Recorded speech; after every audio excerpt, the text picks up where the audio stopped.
Yo, what's good, YouTube? It's your boy Ejahmix. Welcome to the channel. Welcome back if you're not. And today we're gonna be reacting to the developer update for Overwatch 2.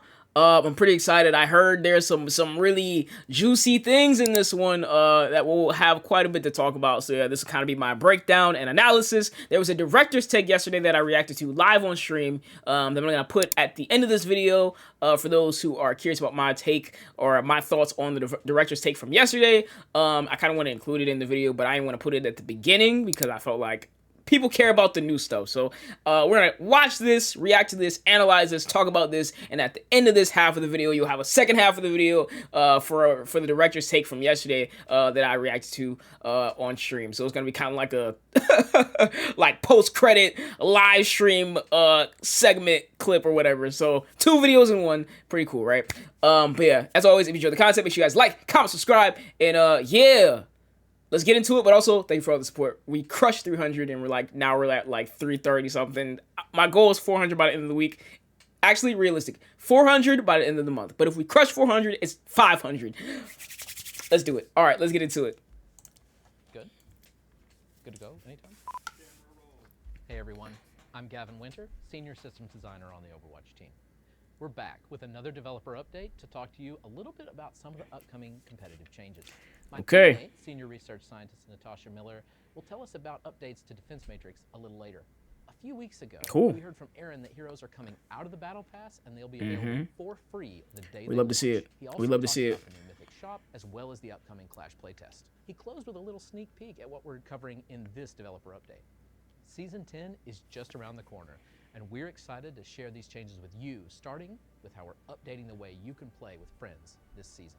So let's talk about exactly how that'll work. What does that mean? We think Overwatch is at its best when you're playing with friends. So our new system in Season 10 lets any rank group with any other rank. That means, for example, if you're Plat and you've never been able to group with your friend in Bronze, you will be able to do that now. We refer to your group as a wide group because you and your friend are pretty far apart. There are some and comp groups, though. They only play against other wide groups. The queue times will be longer, and the matches will be sillier. Okay, there it is. There it is. To try to match there it is. Similarly shaped groups. So if you're a Plat tank and your friend is a Bronze support, we'll try to find another Plat tank and Bronze support to match you two against. At the end of a wide there it group, is. Okay. Modifier just for this system. Avoiding boosting is really important to us. So the wider your group is, the less your rank will change after any match. If you're Bronze and you're grouped with a champion player, you can expect almost no change to your rank, regardless of the outcome. We expect all this to be a huge match quality win for our solo players. That's cool. Never play against wide groups. We think of groups that's cool. Oh yeah, that's really cool. So narrow matches will only be solos and narrow groups. All this means that you'll be able to choose whether you want to prioritize the highest match quality or playing with friends. We're also expecting to see fewer smurfs. That's good. Changes too, since we know some players were only creating alt accounts to play competitive with their friends. Yeah, very true. For more void slots, but having more than 3 in our current system breaks matchmaking for high skill players. We realize that basing our avoid count on that restriction hamstrings the system for 99% of players, though. So to add all the new features we're about to discuss, we had to rethink what it means to avoid players from the ground up. First off, we're increasing the number of avoid slots to 10. Oh, nice, nice. We're going to let you pin some avoided players so that they never fall off. Oh, and then you can pin? That's actually tight. That's tight. You'll now be able to prioritize your avoid list, where players at the top are most likely to be avoided. For players below Grandmaster, that's most of us, you can expect all 10 avoid slots to be reliable. But we still want to give you the tools to organize your list by how much you dislike the players on it. For our highest skill players, this feature is particularly important because if we can't find a balanced match, we'll start ignoring players at the bottom of the list in order as queue time increases. Another area we're addressing will be changes to our lever penalties for unranked and competitive play. Right now, on the unranked side, our penalties kick in when you leave 4 out of your last 20 games and get worse when you leave 6 out of 20. We aren't changing those, but we are adding a more lenient 5-minute penalty if you've left 2 out of 20. And a much more harsh 48-hour penalty if you've left 10 out of your last. 2 days is tough. There aren't a lot of players leaving more than 50% of their matches. 2 days is tough, low-key. We think the game would be better without them. Yo, if you get that ban, yo, you're out of control, man. Put it down, bro. Players that leave more than 10 matches a season. We're also going to start counting matches completed in competitive toward the 20-game window for unranked. Finally, I want to talk to you about our improved anonymity features. We already had a streamer mode, but we're making this feature more useful to all players, not just streamers. Right now, this feature is client-side only, which means it only changes how players' names appear on your screen. The big change we're making is adding server-side functionality, which means we'll change how your name appears on everyone's screens in your match. We think this is great for players who may experience harassment because of their battle tag and just want to queue up without any chance of that happening. Don't forget to report players that harass you or anyone else, though. And speaking of reporting, that's cool. Don't worry. Players in streamer mode being disruptive, we like quality of life, can still be reported, avoided, and blocked, and penalties will still apply to them in exactly the same way as normal, because we still know their name behind the scenes. Next, nice. Will talk to you about our main we like this.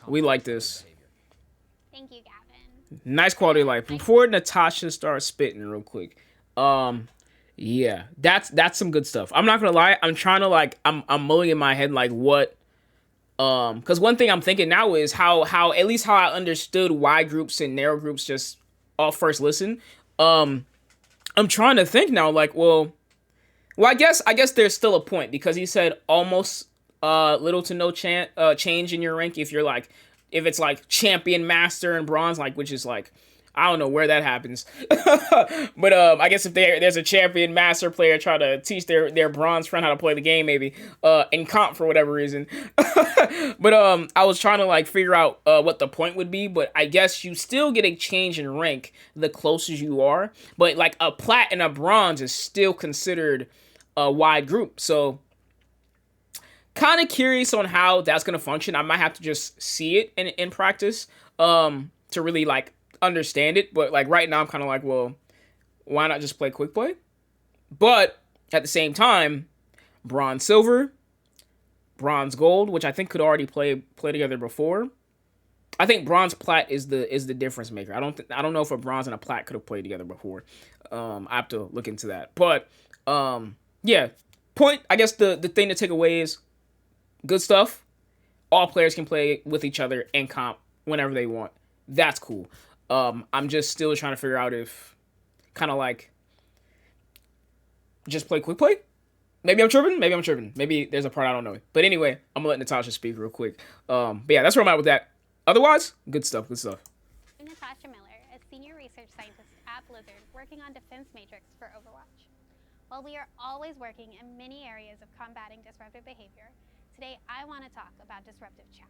I'll also touch on some of the tools that we're improving to help keep the community safe. Disruptive chat can really negatively affect someone's experience in game. In our focus to curb this disruptive behavior, we are taking a multi-pronged approach that will roll out over several seasons. Today, I'll discuss the first two coming out in the next few seasons. In our first approach, we will prevent players at endorsement level 0 from using text or voice chat. To be clear, the only way to get to endorsement level 0 is by having your account action for an in-game infraction. Even brand new players start at endorsement level 1. So these are players that have proven themselves to be bad actors, so much so in the past that they received a penalty. This feature would allow those players to take a forced break in team and match channels until they work their way back up to endorsement level 1. And from there and all higher levels, chat would work as it did before. Remember, the best way to work your way back up to endorsement level 1 is to demonstrate good teamwork by trying your best, helping your team, and using the in-game ping system. In our second approach, we will remove chat functionality for spectators. Spectators don't have an in-game need to use the chat channel. Why spectators were able to chat in matches anyway? I don't know, but good stuff. Along with these improvements, we are I guess it was just funny, but I don't know. Good stuff. Report any reportable offense mid-match. At the moment, our numbers indicate that most reporting is done towards the end or post-match. Yeah, true. And then you're like, oh, I forgot the person's name, and we're in mid-match. It's not worth. That they need to report, who to report, and what to report them for. All after the match. And at that point, they're likely more interested in just... Yeah, what's the point? At this point, the game's over. So we are hoping that by making it faster to report mid-match, more players will use the reporting system. This is very important because we rely on players to help us know what is happening in matches so that our mitigation systems can be more effective and reliable, overall making Overwatch a safer community for everyone. Player feedback is a vital part of improving and optimizing these types of features. So we want to create even more avenues for you to share your thoughts with us. In Season 11, we're introducing the first iteration of player surveys into Overwatch 2. This won't happen after every game because survey participants will be chosen at random among the player base. The survey will be prompted after the progression screen at the end of match flow. This means that you'll be able to watch the play of the game, give endorsements, and review progression without getting interrupted. Once the I would hope so. the survey will prompt the player for their feedback. Both console and PC players will get the option to give us feedback via a QR code. PC players may also choose to open the link in a separate browser. Surveys will ask questions about the game, including new modes, events. I wonder how many people are actually going to use that, though. About the way we're mitigating disruptive play. Good addition, but I wonder how many people are actually going to use it. To continuing to improve the game as we gather. Maybe the community will surprise me, but I don't know. These are just a few of the things we have been working on in this space. We will continue to bring you updates on our progress mitigating disruptive behavior via the Defense Matrix blogs, which will get a refresh in the coming seasons to include even more on the impact this work is having in the community through transparency metrics. Defense Matrix and competitive will always be core to Overwatch, and we'll continue iterating, improving, and of course listening closely to your feedback on these systems. So please keep sharing your thoughts with us, and we can't wait to show you what we've been working on in Season 10 and beyond. See you soon! Nice. Cool. Oh, and then this is just them being funny and stuff at the end. Yeah. it's probably cringy as hell. I can't listen to it. But yeah, honestly, W update. Good job. Honestly, super healthy game state. Probably one of the healthiest game states we've ever had. Probably the healthiest game state we've ever had. They're doing a lot with the avoiding players. The defense matrix stuff is really cool. They're trying to get feedback, which I like to see. Though like I said, I don't know about the survey thing. I don't know how many people are actually gonna use it. But for those who do, you're all the heroes of the community. Me, I might do it one time. Probably won't do it more than one time.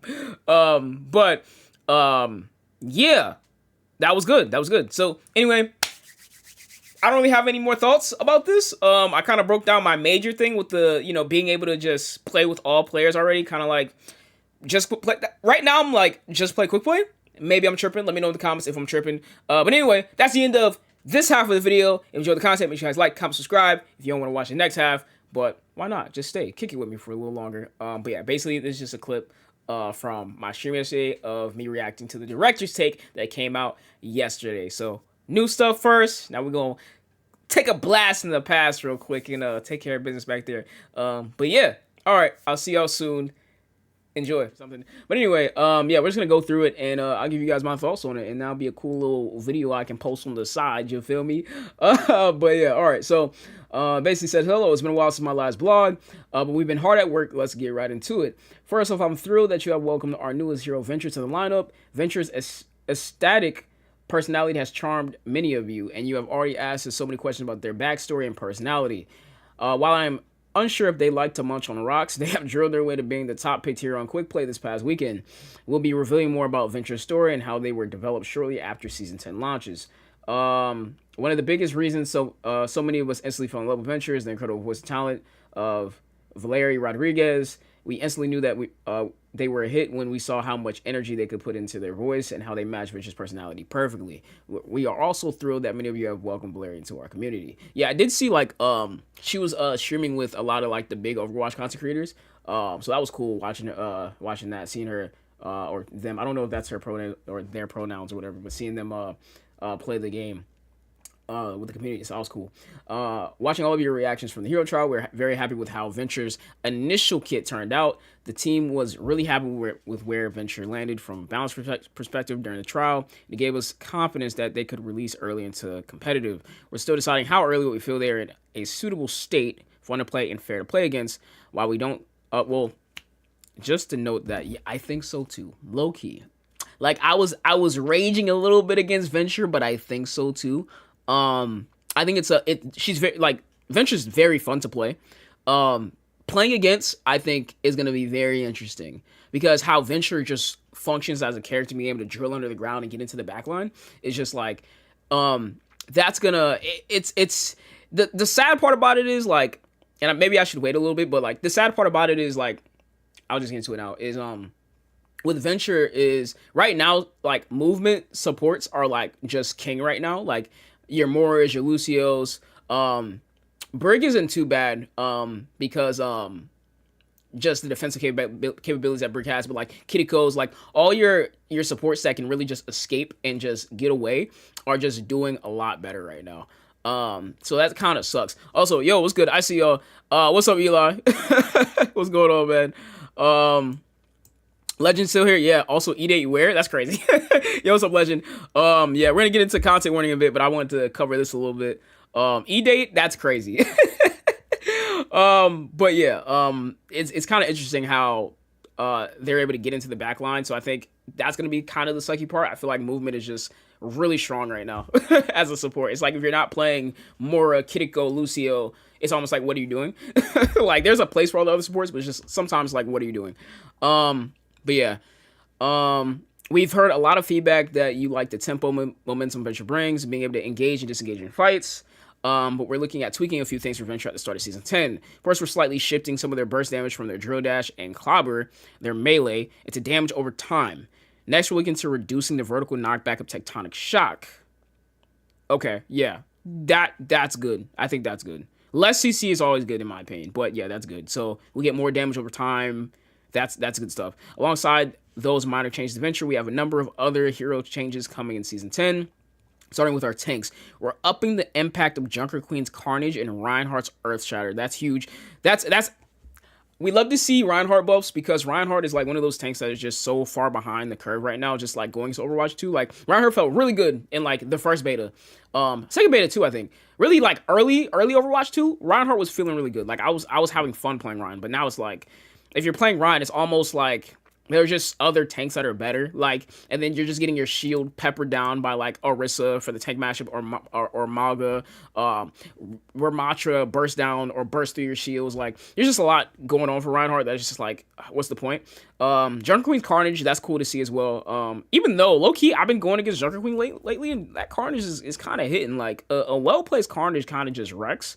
So I wonder how much they're gonna buff that. I might be a little concerned about that. But then again, I'm low elo, so we'll see. So both abilities cut through better in the post Season 9 world. The biggest tank changes coming into Season 10 though are for Wrecking Ball. We love Wrecking Ball. Let's see. There are some great improvements to Wrecking Ball's grappling hook, so this is rework stuff, including a reduced cooldown when not entering ramming speed. Okay, so grappling hook. Okay, cool. All right. And the ability to retract himself to where the grapple is attached by holding down primary fire or jump. That seems like it's gonna be good. That gives you more control as a ball player, and yeah, that's just kind of that's cool. That almost feels like quality of life. Doesn't really feel like a rework, low key. Yeah, that just gives you more control, and that's good. There are also some changes to adaptive shields. Now, after using adaptive shields, you can reactivate the ability to transfer up to 300 overhealth to nearby allies, capped at 75 overhealth per ally.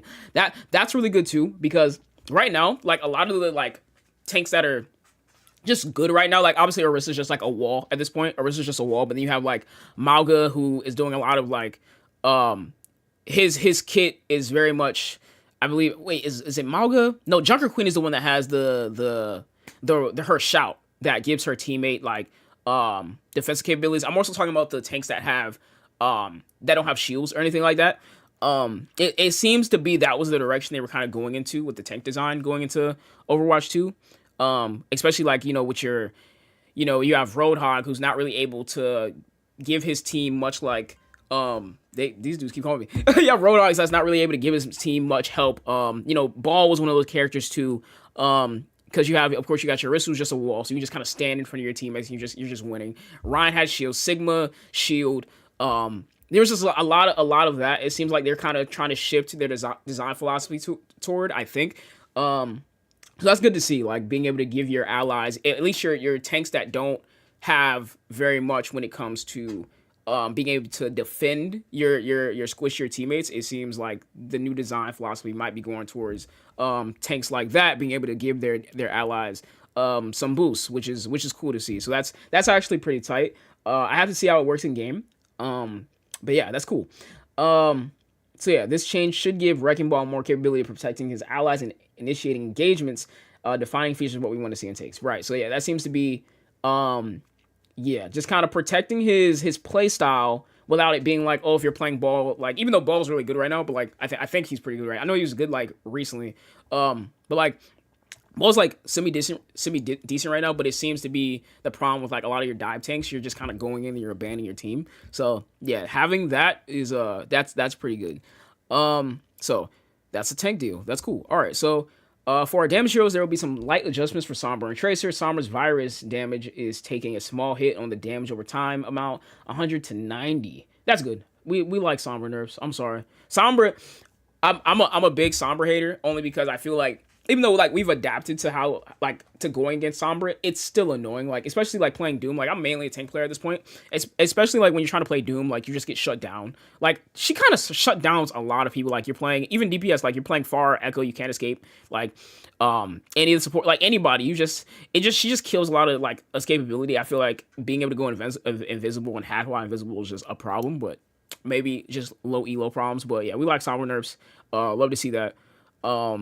Yeah, since the ability now has upfront burst. I haven't checked the last. I didn't see the mid-season patch, so I wonder if that's what it's alluding to there. So I gotta double check that. But yeah, Tracer has been quite strong since the season 9 changes. She's one of the least touched heroes in Overwatch history. Her kit flows spectacularly well. We're looking at some light changes for her right now to make her slightly more punishable and require more precision.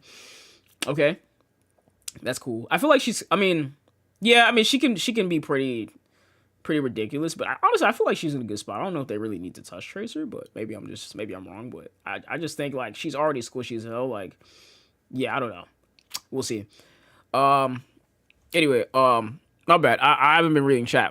You're going to sleep. I was. Oh, you're getting your Danish citizenship. Nice, man. For sure, man. Good to see you, dude. I'm super. Oh yeah, for sure, man. I love to see it, man. Cool. Yeah, that's tight, dude. Also, good to see you. Simply Pawn.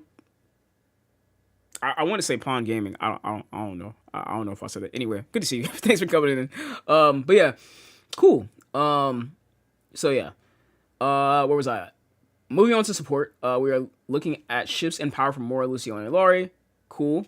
That means taking power from one part of the kit and funneling it into another to somewhat maintain the overall power budget of the hero. Ilari, for example, is receiving a slight nerf to her primary fire recovery time, 0.2 to 0.25 seconds, but giving more power back to her secondary fire heal and increases HP or hit per second. Is that what I'm yeah, hit per second from 105 to heal per second from 105 to 115. Okay. I mean, I don't know if I like that for Ilari. I feel like Ilari being like Ana, being able to challenge like your long range snipers I feel like that's kind of good. So low key, like, I want to see Ilari have more power on her primary fire. Personally, I feel like she's the nice in between like, you know, you have your main healers like, you know, your Mercies and like I'll even say Ana. Ana's like kind of the perfect in between, but like I feel like I low key want to see her more on the damage side of things, like simply because like even though like, you know, I'm not. I used to be a support player, so I don't subscribe to the whole like, oh, support's all about healing. I just feel like she would probably fit, just based off of how her playstyle is. She would probably just fit better in a position where she has that damage potential. And then that pylon. I feel like you just buff the pylon, honestly. So you kind of just drop it and forget about it. And maybe that's like bad for a gameplay loop, maybe, or maybe it's like it takes away from the thinking you have to do when you're talking about playing Ilari, as far as supporting the team. But maybe this is a bad take, but low-key just the way that I think about playing Ilari, I feel like playing her as more of just, you know, making plays, and trying to get those picks while still just kind of have that passive healing, kind of like Lucio's, more so where I want to see her. But yeah, I think it'll be interesting to see how this goes. Of course, like more healing is good. Like her healing's always kind of been an issue, so being able to heal more that's good no matter what. But yeah, there are also some light buffs for Lifeweaver as we continue to evaluate where healthy power can be injected into this kit. Okay, so I guess we're talking about DPS. Yeah, I mean, I feel like that's gonna be interesting. I have to see exactly what they mean by that. But yeah, Lifeweaver is gonna be the interesting one. But yeah, honestly, like another thing with Mora is like I low key wish they didn't take away her skill shot because like when we're talking about like shifting power, Mora's skill shot was interesting to me. Like her skill shot is basically what Sombra ended up getting with the virus thing. Like I kind of wish they kept the skill shot, and I don't entirely remember why or what the concern was with it, but or maybe it just felt it felt weird because we were so used to like the left right thing with Mora. But honestly, like I feel like keeping her skill shot would have made her a bit more, I guess, malleable when it comes to shifting this power budget they're talking about. But you know, at this point, I'm curious to see what they're talking about here. And Lucio, I have no idea. I have no idea with Lucio.